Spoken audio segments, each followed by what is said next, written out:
coming out of a forum held by House and Senate Democrats, giving voice to everyday Americans who are speaking out against the federal agents overrunning their communities, endangering their lives, the lives of their loved ones. Two of those Americans, the brothers of Renee Good, the woman killed last month by an ICE officer in Minneapolis. Luke Ganger says his family has experienced deep distress over the death of his sister. He hoped the incident would have been a turning point for this country. Our family took some consolation, thinking that perhaps Nay's death would bring about change in our country. And it has not. The mental scars will always be there as a reminder of the time my own government attempted to execute me, and when they fell, they chose to vilify me. I saw black and brown bodies shackled together, chained together, being marched by yelling agents outdoors. I continue to hear the word bodies because that is how agents refer to us. I will never forget the fear and having to quickly duck my head as the shots were fired at the car. Any one of those bullets could have killed me or two people that I love. Holly Rahman, a Minneapolis resident, said she was on her way to a healthcare appointment last month and was caught in a traffic jam. She said she has a traumatic brain injury and was immediately confused when federal agents surrounded her car and shouted conflicting messages. The agents broke her car window, dragged her out of it, and then detained her. Agents on all sides of my vehicle yelled conflicting threats and instructions that I could not process while watching for pedestrians. Then the glass of the passenger side window flew across my face. I yelled, "I'm disabled," at the hands grabbing at me, and an agent said, "Too late." Last month, The Guardian found that 2025 was the deadliest year for ICE detainees in more than 2 decades. A new report from the American Immigration Council finds that at-large arrests, where federal agents grab detainees at work sites or in community, increased by 600% in the first 9 months of the Trump administration. Fox 9 in Minneapolis reports that just today, the government's own attorney said, quote, "The system sucks. This job sucks," when a federal judge asked her why ICE has failed to release wrongfully detained immigrants. Here's Donald Trump when he was asked today if any of this, needs to change. Mr. President, can you give us any update on how the talks are going for potential changes to the Department of Homeland Security? Have you agreed to any specifics? None. Well, we have a secure border. In fact, we have 9 months now where nobody has come into our country illegally. Joining us now, Democratic Congresswoman Delia Ramirez of Illinois. She is a member of the Homeland Security Committee. Also with us, Jacob Soboroff, senior political and national reporter for MS Now. This was harrowing to hear. I think a lot of people may have missed this because it wasn't a hearing. It was a forum, and it's not a hearing because Democrats are in the minority.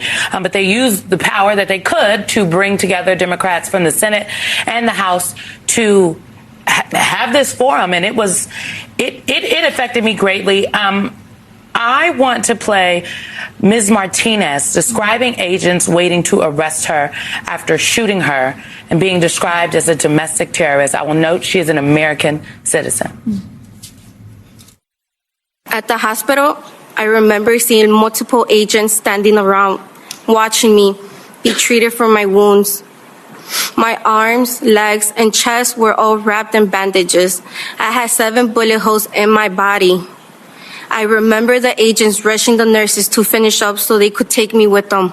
The agents took me from the second hospital to the federal detention center in downtown Chicago. I had never even had a parking ticket before, and now I was sitting in federal detention center. The news in the jail that evening had my story and was being called a domestic terrorist. Congresswoman, Ms. Martinez's story, unfortunately, is not an outlier.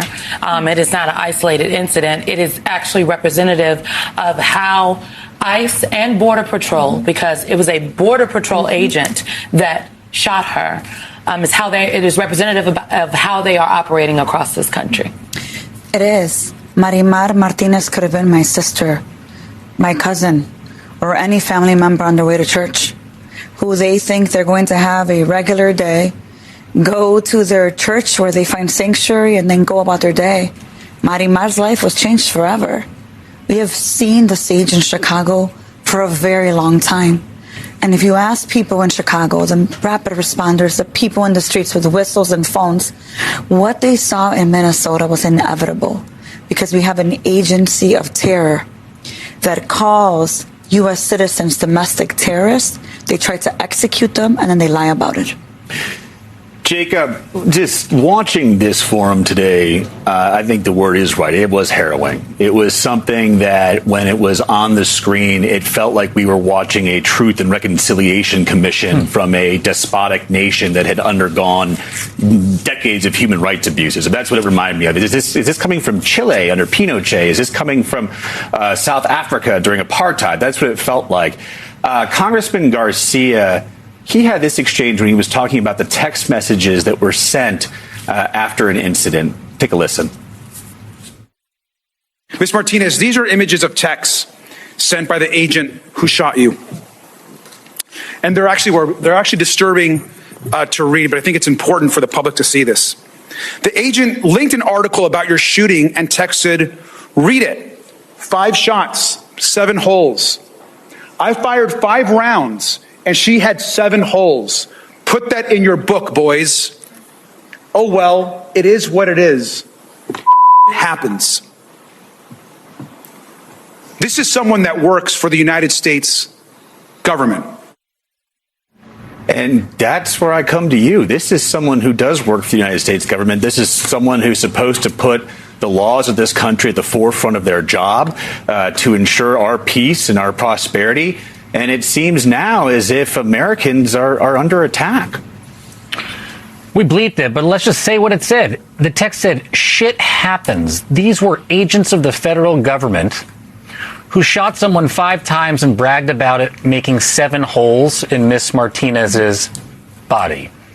And maybe you've been living under a rock. I doubt the people that are watching us right now have been. But if you had any question about what was happening on the streets of the United States, if they were targeting this administration, the so-called worst of the worst, it's obvious by watching today that this was anything but. This is wide scale, it is indiscriminate, and it is targeting American citizens. Ms. Rahman, the story she told was not just that she was going to an appointment, her 39th appointment for a traumatic brain injury, and she told the story of being ripped out of her car. A combat knife, she said, was used to cut off her seatbelt. She said she is autistic and couldn't follow the instructions of the agents, but in her words, and I'm paraphrasing, they didn't care. And the thing I thought that was most beautiful about her testimony today is that she said, Alicia read how deadly it's been inside ICE detention, inside the federal detention centers for these immigrants. She said that she wanted to be there because she had the privilege of speaking out for those who couldn't and were still inside the Whipple building in Minneapolis, going through under the thumb of this largest mass deportation campaign in American history. And what was made very clear today, not that it's any better at all, but that American citizens are being rounded up, subject to abuse. Ms. Martinez was charged with a crime that was later dropped. There were other people that testified today that were charged with a crime that were later dropped, yet they went through all of this anyway. And that's what's...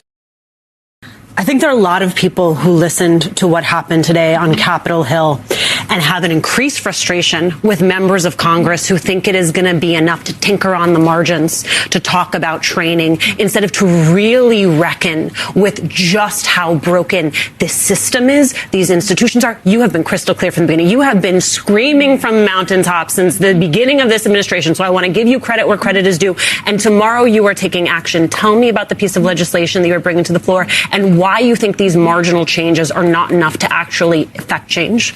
Alicia, this is not a training problem. The guy that executed, the agent that executed Alex had years under ICE with training. The reality is that the agency under Department of Homeland Security was created to have qualified immunity in the name of protecting us from domestic terrorism. We created this agency. Before 2003, we didn't have ICE. They didn't operate the way they do. What you're seeing CBP agents do